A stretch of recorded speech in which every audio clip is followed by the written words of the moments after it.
उमज्ञानतिमिरान्धस्य ज्ञानञ्जनशलाकया चक्षुरुन्मिलितं येन तस्मै श्रीगुरुवे नमः। नमो विष्णुपादाय कृष्णपृष्ठाय भूतले श्रीमते भक्तिवेदान्तस्वामिन्निति नामिने। नमस्ते सारस्वती देवे गौरवाणी प्रचारिणे निर्विशेष शून्यवादी पाश्चात्य देश तारिणे। नमो महावदन्याय कृष्ण प्रेम प्रदायते कृष्णाय कृष्ण चैतन्य नामिने गौरतुसे नमः। जय श्री कृष्ण चैतन्य प्रभु नित्यानंद श्री अद्वैत गदाधर शिवासादि गौर भक्त वृंद। हरे कृष्णा कृष्णा कृष्णा हरे हरे, हरे राम राम राम हरे हरे। हरे कृष्ण। सब सभी भक्तों का हार्दिक स्वागत है आज के श्रीमद् भगवद गीता की चर्चा में। तो हम लोग चर्चा कर रहे हैं श्रीमद् भगवद गीता 5वां अध्याय और 12 नंबर श्लोक तक चर्चा किए थे। युक्तः कर्मफलं त्यक्त्वा शान्तिमाप्नोति नैष्ठिकीम् अयुक्तः कामकारेण फले सक्तो निबध्यते। One who is engaged in devotional service. युक्तः मीन्स जिसका चेतना भगवान से युक्त है, जुड़ा हुआ है, यानी कृष्ण भावना भावित है, जो कृष्ण कॉन्शियस जिसको बोलते हैं, कृष्ण के प्रति कॉन्शियस है। कृष्ण के प्रति कॉन्शियसनेस का मतलब क्या होता है, कल हम लोग चर्चा किए थे विस्तार से वैसे तो लेकिन आज मैं पूछना चाहूंगा भक्तों से कि what is the meaning of Krishna consciousness. Krishna भावना भावित होने का क्या अर्थ है? हाथ ऊपर करिए, कौन भक्त बता सकते हैं। सो कृष्ण कॉन्शियसनेस या कृष्ण भावना भावित होने का अर्थ होता है कि वही कार्य करना जो कृष्ण हमसे करवाना चाहते हैं। ये दो चीजें हैं। एक तो है कि हम जो कार्य करते हैं उसको उसमें कृष्ण को केंद्र में रख के करें, जैसे माता जी ने बताया, तो वो भी कृष्ण भावना भावित है, कृष्ण कॉन्शियसनेस है। लेकिन वो पहला स्टेप है। उसमें उसमें फिर भी हमारी इच्छा है, वो थर्ड चैप्टर है गीता का, कि कार्य करें और कृष्ण को स्मरण करें, कार्य करें कृष्ण को समर्पित करें। हाँ, तो निश्चित रूप में ये कर्मयोग है और ये इस तरीके से व्यक्ति भक्ति में जुड़ जाता है, ये सब कृष्ण की सेवा करता है। लेकिन जो 5वें अध्याय में भगवान वर्णन कर रहे हैं एक्शन इन कृष्णा कॉन्शियसनेस, कर्मयोग का एक्शन इन कृष्णा कॉन्शियसनेस, कैसा कर्मयोग जिसको किया ही जाता है पूरा कृष्ण को चेतना में रख करके। तो ये दूसरा स्तर का जो कंप्लीट फॉर्म है, जो पूर्ण रूप से, जो पूर्ण रूपेण कृष्ण भावनामृत है, तो उसमें व्यक्ति केवल वही कार्य करता है जिस जो कृष्ण को पसंद है, जो कृष्ण चाहते हैं भगवान, और उस कार्य को बिल्कुल नहीं करता, त्याग देता है जो कृष्ण नहीं चाहते हैं। इसको बोलते हैं पूर्ण रूप से कृष्ण भावना भावित होना। जैसे उदाहरण के लिए जब नए नए व्यक्ति भक्ति में आते हैं, जुड़ते हैं, तो उनके द्वारा पिज्जा बनाना और अलग अलग प्रकार के खाद्य पदार्थ बनाना, सैंडविच बनाना, और इसको बना करके भगवान को भोग लगाना और फिर ग्रहण करना प्रसाद के रूप में, ये है first type of Krishna consciousness, Krishna भावना भावित। ये भी कृष्ण कॉन्शियसनेस है, कृष्ण चेतना में है व्यक्ति, ये जानता है कि कृष्ण का है, इसलिए कृष्ण को भोग लगा के खाना चाहिए, कृष्ण को पहले अर्पण करना चाहिए। हाँ। लेकिन इसमें अभी भी क्या है कि वो अपने लिए पिज्जा और सैंडविच बना रहे हैं, और कृष्ण को पसंद है ऐसा भाव नहीं है। हाँ।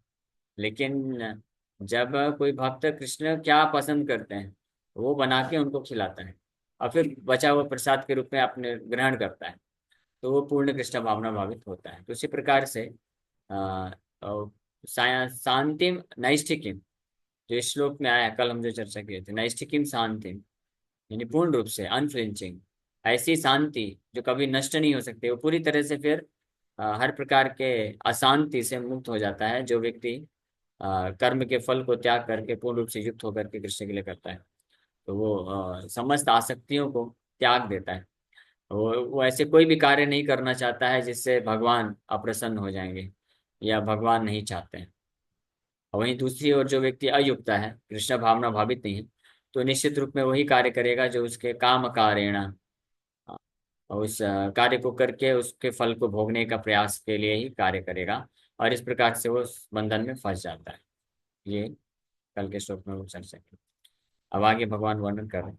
सर्वकर्माणि मनसा संन्यस्यास्ते सुखम वसी, नवद्वारे पुरे देहि नैव कुर्वन्न कारयन्।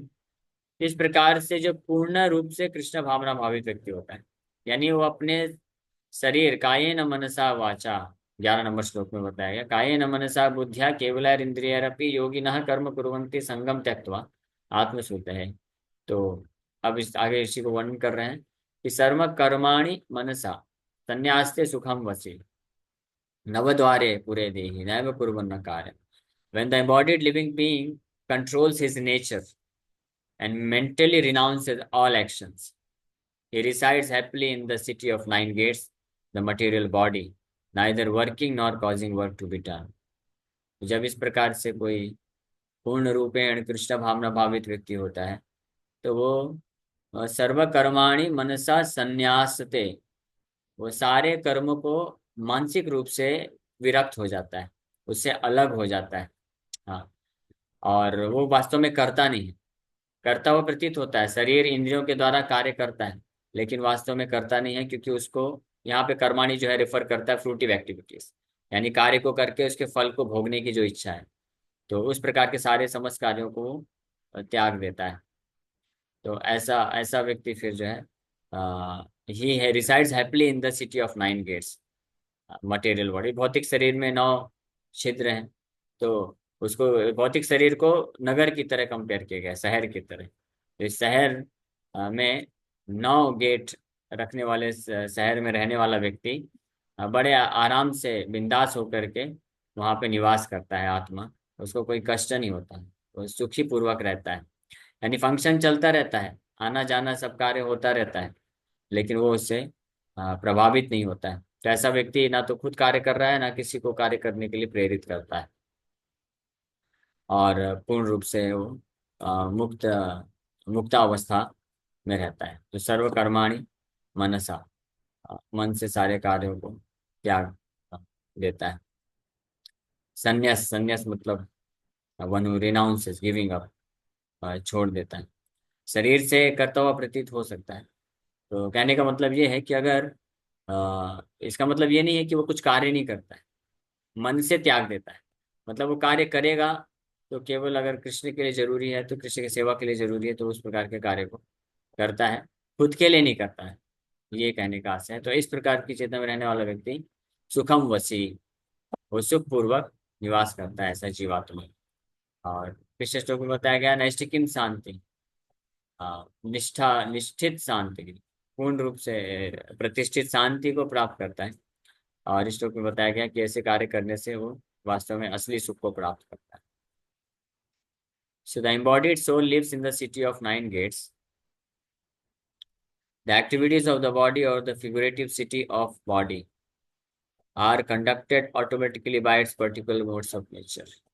जीवात्मा इस 9 द्वार वाले शहर में निवास करता है, शरीर में निवास करता है, और इस शरीर के जो गतिविधियां हैं, कार्य हैं, वो अपने आप ही स्वतः ही अलग अलग मोड्स ऑफ नेचर, प्रकृति के 3 गुणों के द्वारा किए जाते हैं, होते रहते हैं।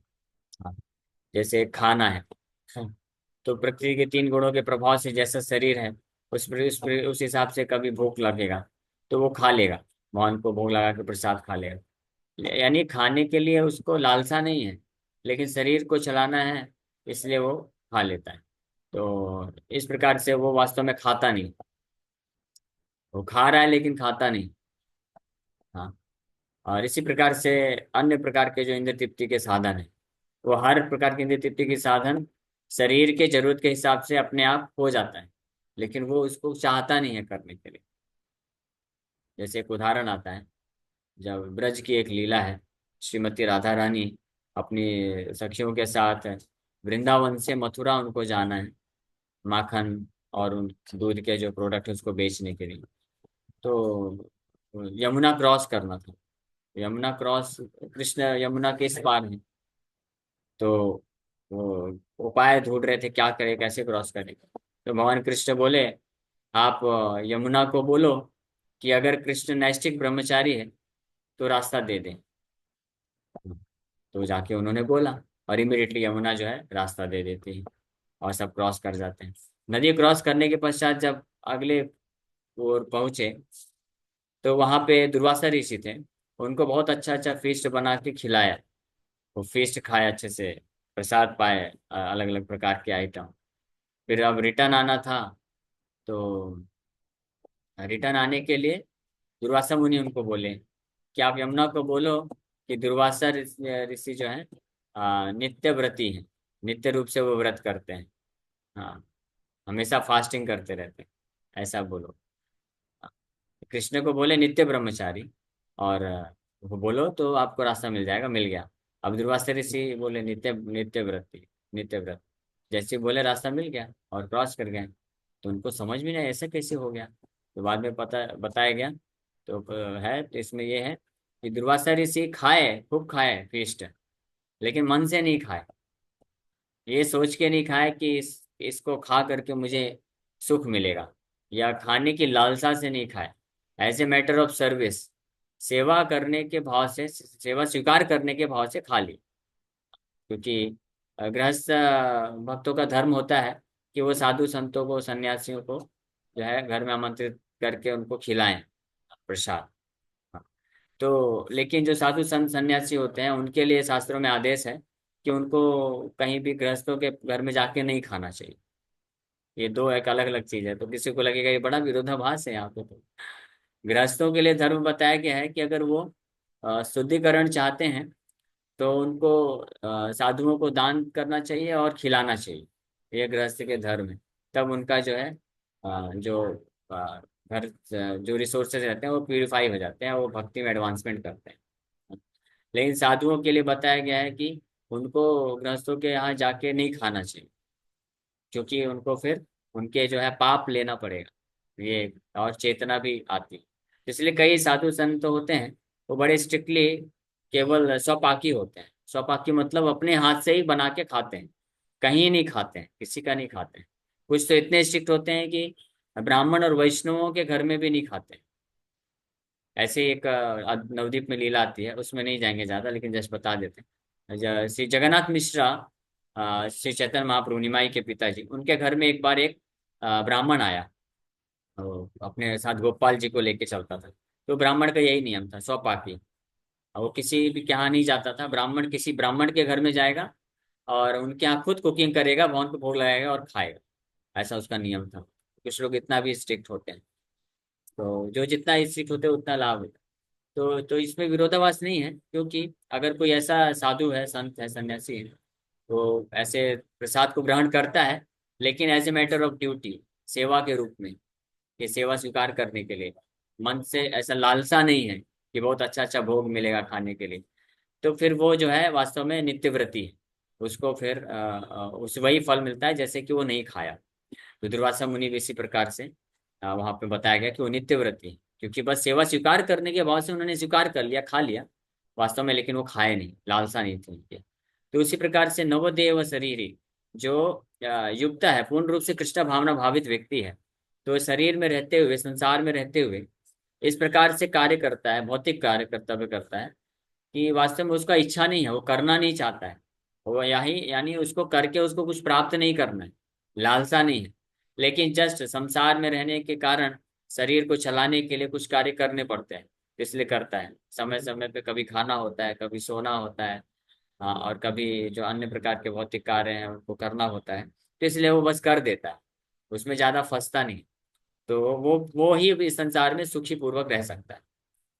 ये अर्थ है इसका यहाँ पे कि नवद्वारे संन्यास से सुखम वसी रहता है। So the activities of the body इस प्रकार से प्रकृति के तीन गुणों के अनुसार चलता रहता है। The soul although subjecting himself to the conditions of the body can be beyond those conditions if he so desires.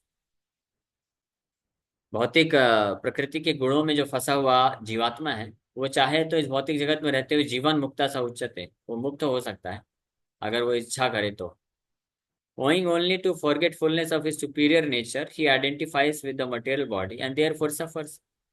अपने देहात्म बुद्धि में होने के कारण, अपने आप को शरीर समझने के कारण, और इस प्रकार से शरीर के इंद्रियों को तृप्ति करने से सुख मिलेगा, इस वासना को धारण करने के कारण ही जीवात्मा जो है वास्तव में सफर करता है, या कष्ट भोगता है, दुख भोगता है। अदरवाइज वो दुख से मुक्त हो सकता है। लेकिन by Krishna consciousness he can revive his real position and thus come out of his embodiment. Krishna भावना अमृत के द्वारा वो अपनी वास्तविक स्थिति को पुनर्जागृत कर सकता है और उससे बाहर निकल सकता है।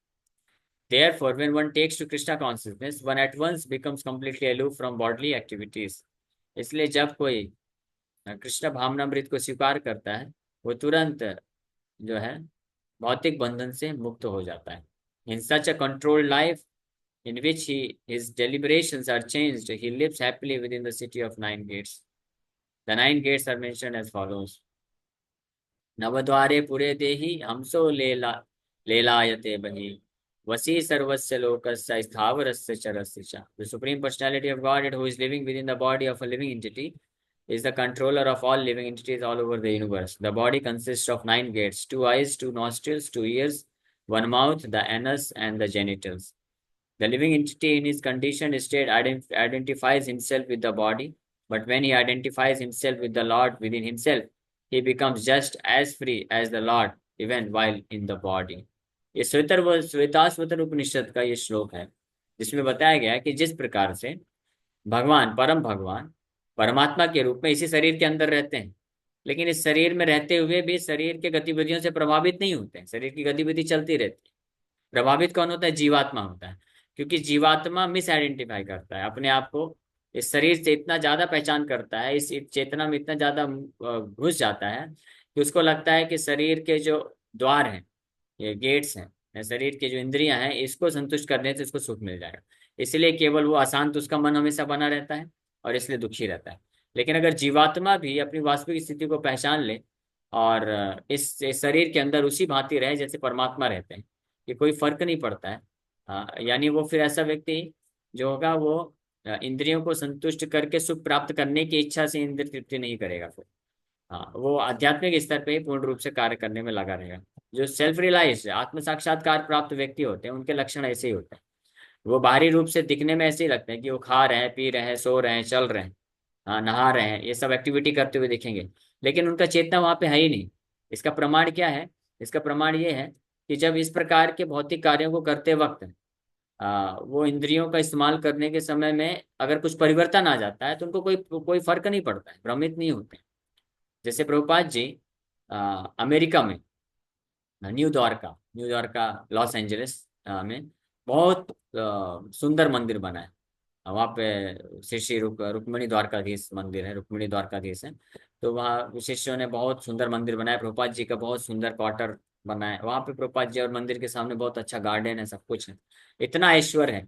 तो वहाँ पे भी प्रभुपाद जी रहे उसी भाव में, वही शेड्यूल पालन किए और उतने ही प्रकार से कृष्ण की सेवा कर रहे हैं। वैसे ही वहाँ पे रहना, खाना, सोना, भक्तों से बातचीत करना, ट्रांसलेशन करना, प्रवचन देना, जपा करना और इंस्पायर करना, प्रचार करना, ये सब कार्य वैसे ही कर रहे हैं।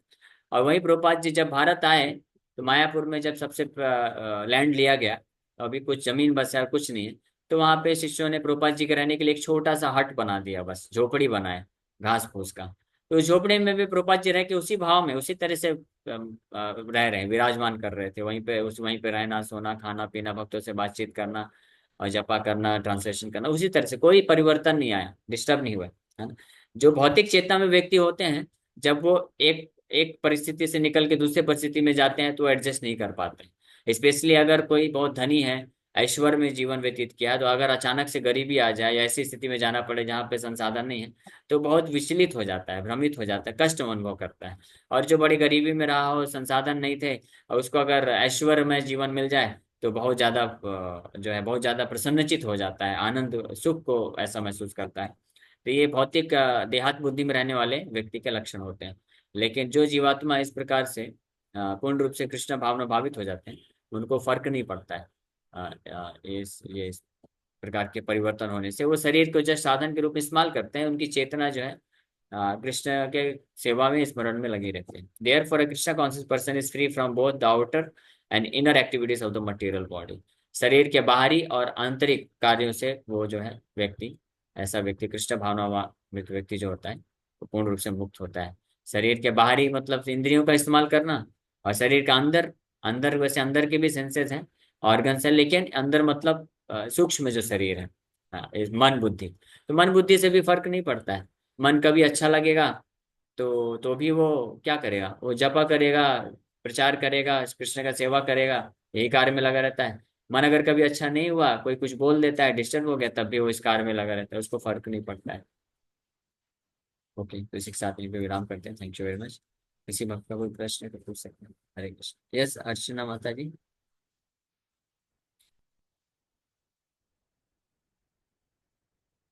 अंकिता माता जी। हरे कृष्ण अर्जी दंडवत प्रणाम। हरे प्रभु, कृष्ण। एक चीज पूछना था कि जैसे कृष्ण भक्त या कृष्ण कॉन्शियस जो ब्राह्मण भक्त होते हैं, जैसे इस्कॉन में हैं वे भक्त होते हैं, तो उनको नए लोग अक्सर ये सोचते हैं यार हम किससे गाइडेंस लें, मतलब हमें कैसे पता चलेगा कि इंटरनली कितने कॉन्शियस है, किसकी गाइडेंस लेना चाहिए, तो उस टाइम पे उनको क्या आंसर दें, क्योंकि बाहर से नहीं समझ सकता वो। हरे कृष्ण दंडवत। तो मतलब किस प्रभुपाद पे जी उसकी के श्रद्धा है, जितना वो चीज है। जी। प्रभुपाद जी की बुक्स पढ़ेंगे, भगवद गीता समझेंगे, फिलोसफी समझेंगे, तो परफेक्ट अंडरस्टैंडिंग मिलेगा कि क्या सिम्टम होते हैं अलग अलग स्पिरिचुअल एडवांसमेंट में। तो उसके सिम्टम से फिर हम जज कर सकते हैं। सेकेंड चैप्टर में ही भगवान 54 नंबर श्लोक के बाद इससे प्रज्ञ भक्त के लक्षण बताते हैं, उससे हमको पता चल सकता है। जैसे यहाँ पे भी भगवान बता रहे हैं लक्षण, जिससे ऐसे चेक कर सकते हैं कि हम कितना ज्यादा हम भौतिक चीजों से प्रभावित होते हैं, तो उतनी मात्रा में हम अभी देहात्म बुद्धि में, और जितनी मात्रा में हम भौतिक कार्य, भौतिक वस्तुएं, भौतिक संसार में परिवर्तन से अप्रभावित रह करके कृष्ण के ही सेवा में लगे रहते हैं, उतनी मात्रा में हम वास्तव में देहात्म बुद्धि से ऊपर उठे हुए हैं। ये पैरामीटर। प्रभु, अगर कोई भक्त के पास में मटेरियल चीज है बट वो यूज कर रहा है कृष्णा के लिए, तो कई बार लोग उसे मिस जज कर लेते हैं कि यार ये देखो तो उससे ऐसे फर्क नहीं इनके पड़ेगा पास ना। ये चीज। वो ऐसे भक्तों को फर्क नहीं पड़ता है कि कौन उसको मिस जज कर रहा है, नहीं कर रहा। अगर उसको फर्क पड़ रहा है तो इसका मतलब वो इस स्तर पे नहीं है, वो अभी भी देहात्म बुद्धि में है। जो अध्यात्म बुद्धि से ऊपर उठा भक्त होता है, तो कोई उसको फर्क नहीं पड़ता कि कौन मिस जज कर रहा है या नहीं कर रहा है। उसको फर्क केवल ये कॉन्शियसनेस रहता है कि गुरु और कृष्ण का सेवा हो रहा है कि नहीं हो रहा है, दैट्स ऑल। अभी लोग क्या मिस जज कर रहे हैं उस पर ज्यादा जाके वो आर्गुमेंट नहीं करता है, अपने आप को जस्टिफाई करने का प्रयास नहीं करता है। यस जितेश बोल। थैंक यू प्रभु। हरे। हरे कृष्ण। हरे कृष्णा प्रभु जी, वो आप मेरा नाम पुकारे थे। आवाज आ रही है प्रभु हाँ, जी? मैं अर्चना आ रही है। माता जी आपने बोल रही हूँ। हाथ ऊपर किया था हाँ, वो आपने, इसलिए शुरू मैंने। हाँ, शुरू में जब आपने पूछा था ना, तो अच्छा अच्छा, मैंने आज ठीक ही है बहुत ठीक दिनों है, बाद ओके। अटेंड किया। उसके बारे में बोल रही थी कि भक्तों की सेवा ही पूर्ण सेवा है, ईश्वर की सेवा। जो एक भाव, यस ये पॉइंट भी जोड़ना चाह रही थी। ठीक है प्रभु जी, हरे कृष्ण। हरे कृष्ण। प्रभु जी, यस। अगर मतलब कृष्ण भक्त हम अपने लिए कुछ करते नहीं है, ये सोचकर कि हमारी सेंसेस के लिए हम कुछ नहीं करते और सिर्फ कृष्ण चेतना में रहकर जो भी है कार्य करते हैं, तब हमारा इस मटेरियल वर्ल्ड में रहने का मतलब क्या है? कोई ऑब्जेक्टिव है? जब तक मटेरियल वर्ल्ड में रहना नहीं रहना, ये जो भक्त होता है वो कृष्ण पे निर्भर रहता है। अगर कृष्ण मुझे इस भौतिक जगत में रखना चाहते हैं तो वो तैयार है, और कृष्ण का सेवा करना चाहता है। तो इस संसार में रह करके भोग करना, इस इच्छा से भी मुक्त होता है। इस संसार को त्याग करके यहाँ से भाग जाना, इस इच्छा से भी मुक्त रहता है। क्योंकि ये दोनों वास्तव में एक ही सिक्के के दो पहलू हैं। हाँ, जो लोग संसार में रह के भोग प्राप्त करना चाहते हैं, लेकिन किसी कारणवश अगर वो इंद्र तृप्ति नहीं, संसार नहीं प्राप्त कर पाते हैं, तो फिर वो लोग सोचते हैं संसार में रहने का कोई मतलब नहीं है, मुझे संसार से कोई लेना देना नहीं है, मैं पूरी तरह से सब छोड़ देना चाहता हूँ और सुसाइड कर लेना चाहता हूँ, ये सब बोलते हैं। लेकिन वास्तव में वो विरक्ति के लक्षण नहीं, वासक्ति के लक्षण है। जो वास्तविक विरक्त होता है वो भक्त होता है, जो कृष्ण से आ सकता है। उसको फर्क नहीं पड़ता है कि संसार में भगवान को रखना रखें, 20 साल, 50 साल, 100 साल, एक जन्म, 10 जन्म, 1000 जन्म रखते रहे, मेरे को कोई मतलब नहीं है। जैसा शरीर मिलेगा उसके अनुसार जो शरीर के फंक्शन है वो अपने आप होते रहेंगे। मेरा एक ही फंक्शन है, कृष्ण का सेवा करना, कृष्ण का स्मरण करना। यद भावयन तद भवतु भगवन् पूर्व जन्म कर्मानुरूपम। किंग कुलशेखर इसके बारे में वर्णन करते हैं। ओके, समय हो गया, यहीं पे विराम धन्यवाद करें। प्रभु जी, हरे कृष्ण।